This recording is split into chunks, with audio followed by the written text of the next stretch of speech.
And Pope Francis is wrapping up his whirlwind visit to New York City tonight as he makes his way to Philadelphia, the city of brotherly love. He's had a busy day today in New York, speaking first at the United Nations, where he suggested solutions for combating war, environmental destruction, and poverty.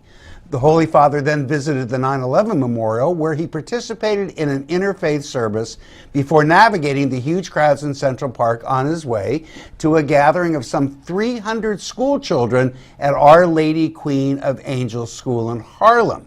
The final stop for the Pope is in New York tonight at Madison Square Garden, where he'll be conducting Mass. That's taking place right about now.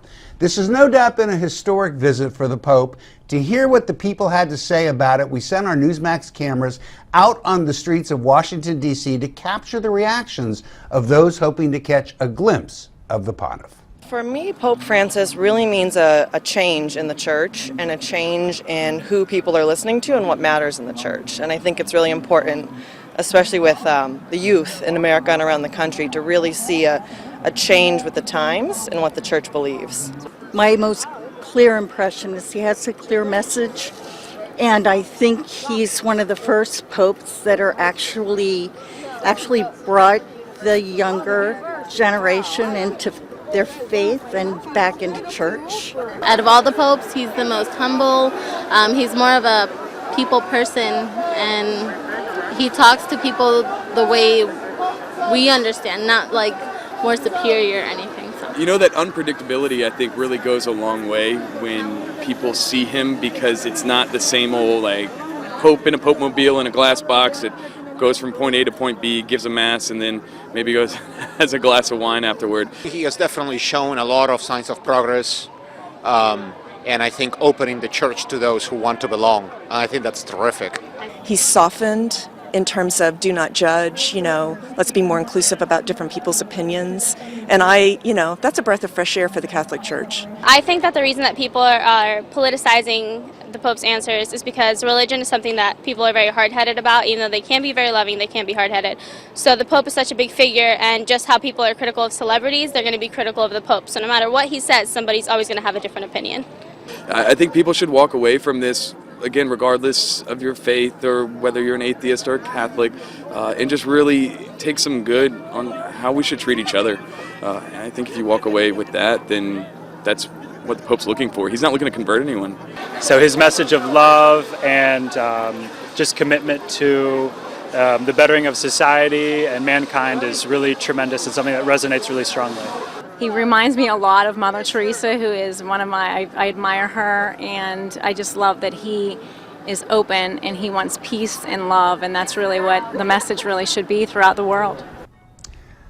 Lots of good feelings about the Pope's visit, but not everyone is quite so excited about his visit or the messages he's been sharing along the way.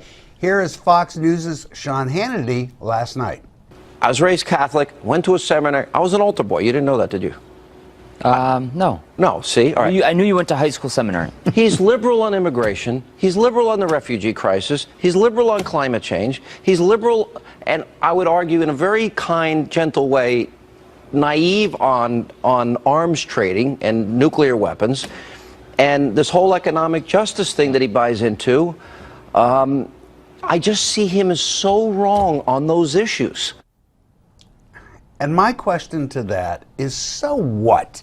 He is a spiritual leader. Yes, he is technically the leader of a sovereignty, but you know what? The Pope is a spiritual leader. So what if you don't agree with him on every issue, especially when it comes to politics? Noah, what do you think about that? Well, I mean, first of all, I would disagree with a little bit of the man on the street thing, who we perceive him as this non-judgmental, non-proselytizing Pope who somehow doesn't want to convert people to his religion. That's a little absurd. But I don't see him as a communist. I think the guy's a Jesuit.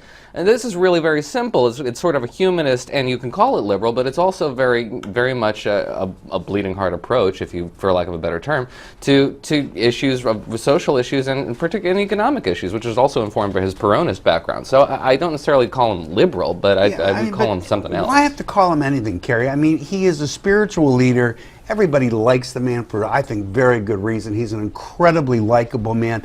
everything doesn't have to be reduced to politics in the world. He's not influencing the nuclear arms deal with Iran. Come on. But you know what, Rick? I find the coverage of this Pope so incredibly soft-hearted, as Because opposed we all like him. as opposed to say Pope Benedict or We didn't like him as much. He was about solid doctrine, about the actual church doctrine, about the actual Catholic doctrine.